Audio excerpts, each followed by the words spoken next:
জামাটা বেশ করিস। Happy birthday to you. Happy birthday to you. Happy birthday dear Khushi. Happy birthday to you. Hello everyone, তোমরা এই ভিডিওটা দেখে অবশ্যই বুঝতে পেরেইছো যে এটা আমার বার্থডে ভ্লগ। তো আমি এত দিন পর আমি বার্থডে ভ্লগটা দিচ্ছি। তোমরা আমার কথা বিশ্বাস করবে কিনা আমি জানি না, কিন্তু লিটারেলি আমি বার্থডে ভ্লগ দিতে আমি একদমই ভুলে গেছিলাম। হঠাৎই গ্যালারি স্ক্রোল করতে করতে দেখি যে আমার বার্থডে ভ্লগটা তো আমার দেওয়াই হয়নি, তাই আমি তোমাদের সাথে শেয়ার করছি। অ্যাকচুয়ালি আমার বার্থডে 28 তারিখ, কিন্তু 27 তারিখ রাত্রে মানে 12টার সময় বলতে পারো, সেটা তো পরের দিন হয়েই যায়। তো তখন আমি একটা কেক কাটি। আমরা আগের দিনই কেকটা নিয়ে আসি, যেহেতু পরের দিন মঙ্গলবার ছিল, আমার বার্থডে মঙ্গলবার পড়েছিল, আর আমাদের বাড়িতে মঙ্গলচণ্ডী পুজোও ছিল সেদিন। যেহেতু ভেজ, তার জন্য আমরা রাত্রেবেলায় কেকটা কাটি। আর সেদিন মানে 28 তারিখ পরের দিন মামি কি করলো, মামি আর মামা মিলে আমার জন্য আরেকটা কেক নিয়ে আসলো। আর এখানে সেজন্যই আমি আর বুনো মিলে কিন্তু কেকটা কাটছি। তারপর কেক কাটার পর আমি প্রথমে বুনোকেই খাইয়ে দিই। আর হ্যাঁ, আমি তোমাদেরকে আরেকটা কথা বলে রাখি, ছোটো ছোটো করে তো আর আমার ভ্লগ দেওয়া সম্ভব না, তো তাই আমি এটাতে কি করেছি, আমি ভাইয়ের বার্থডেটাও কিন্তু অ্যাড করে দিয়েছি। আর আমার ভাইয়ের বার্থডে ঠিক আমার বার্থডে এক সপ্তাহ পরেই ছিল, তাই একসাথেই আমার আর আমার ভাইয়ের বার্থডেটা তোমাদের সাথে শেয়ার করছি। এই ভিডিওটি দেখে অনেকেই হয়তো অনেক কথা বলবে যে এত কেক কে খায়। হ্যাঁ, আমি খাই। আমাকে অনেকেই অনেক কথা বলে যে এত কেক কেন খাও, কেক খেলে এটা হবে ওটা হবে, তো আমি ওগুলো গায়ে মাখি না। আমি একটা কথা বুঝি না, অনেকেরই তো অনেক কিছু ভালো লাগে, তারাও সেগুলো খায়। এখন আমি তো তাদেরকে বলতে যাই না যে এটা কেন খাচ্ছো, এটা খেলে এটা হবে, ওটা খেও না, এটা খেলে হ্যান হবে ত্যান হবে।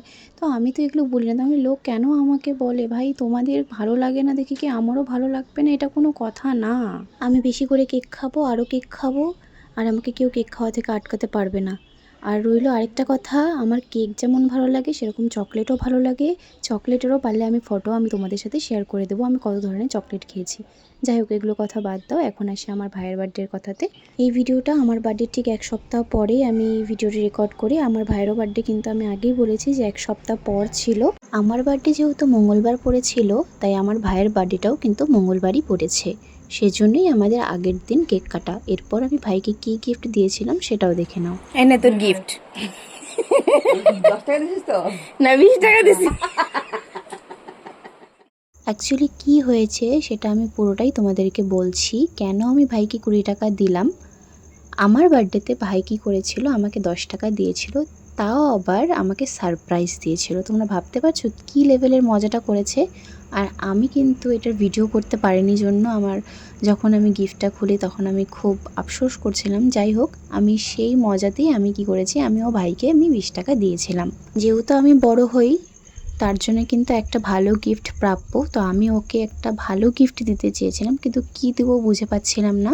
তো আমার কাছে একটা আইডিয়া এসেছিল, কারণ ও যেহেতু চকলেট খেতে ভালোবাসে, সেই জন্যই আমি একটা চকলেট বক্স দিয়েছিলাম। সেখানে হচ্ছে ওর ফটো দেওয়া ছিল।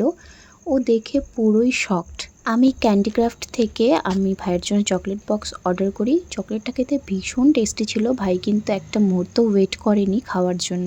তো তোমরা রিয়াকশান দেখলেই বুঝতে পারবে। তো তোমরাও কিন্তু ক্যান্ডিক্রাফট থেকে অবশ্যই চকলেট অর্ডার করতে পারো। তো ভিডিওটি কেমন লাগলো অবশ্যই জানিও। আরেকটা কথা, ও কিন্তু ক্যামেরার সামনে একদমই রিয়াকশান দিতে পারে না, তবুও আমি চেষ্টা করেছিলাম রিয়াকশানটা নেওয়ার। তো লাস্টে আমি বাধ্য হয়ে এই 3টা চকলেট আমি লুকিয়ে লুকিয়ে ওর কাছ থেকে নিয়ে নিই।